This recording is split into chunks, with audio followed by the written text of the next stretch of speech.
अस्सलामुअलैकुम, हानिया food corner में खुशामदीद। आज मैं बना रही हूँ शाही दाल। और शाही दाल बनाने के लिए मैंने ली है माश की दाल, चने की दाल, मसूर की दाल, मूंग की दाल और हाफ कप दलिया। तमाम दालें मैंने ली हैं हाफ हाफ कप।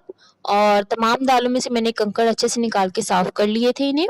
और अब मैं इन्हें अच्छे से तमाम दालों को वॉश कर लूँगी। तकरीबन 3-4 पानियों में से हम दालों को निकाल के अच्छे से वॉश कर लेंगे। यहाँ पर मैंने तमाम दालें हाफ हाफ कप ली हैं, इसलिए मैंने 1/4 कप दलिया लिया है। अगर आप तमाम दालें एक एक कप लेंगे तो फिर जाहिर सी बात है कि आप फिर एक कप ही दलिया आधा कप दलिया यूज करेंगे। दालें यहाँ पे मैंने 3-4 पानियों में से निकाल के अच्छे से इन्हें साफ कर लिया है।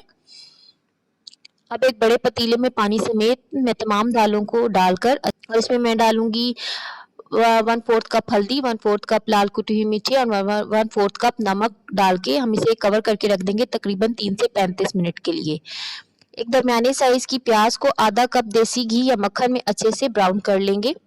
मैंने यहाँ पर देसी घी यूज किया है, अगर आप चाहें तो आप मक्खन भी इस्तेमाल कर सकते हैं। इसके बाद मैं इसमें डालूंगी लहसुन अदरक का पेस्ट 1 टेबल स्पून।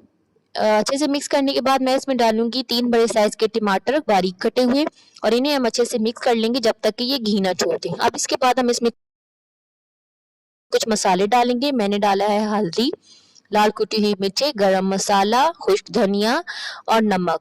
ये तमाम जो है मैंने अपने जायके के हिसाब से भी आप यूज़ कर सकते हैं, क्योंकि मैंने दाल बॉईल करते वक्त भी डाला था ना, तो इसलिए फिर मैं अपने ही जायके के हिसाब से तमाम मसाले ऐड करूँगी।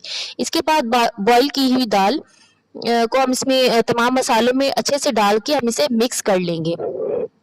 जिस तरह की दाल में घोटाला नहीं लगाते, बिल्कुल सेम उसी तरीके से हम तमाम दालों को अच्छे से मिक्स कर लेंगे।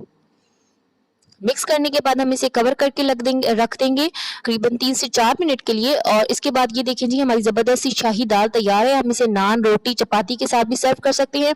मैं उम्मीद करती हूँ कि आपको मेरी रेसिपी पसंद आई होगी। मैं फिर मिलूंगी एक नई ज़बरदस्त और अच्छी सी रेसिपी के साथ। अल्लाह हाफिज़।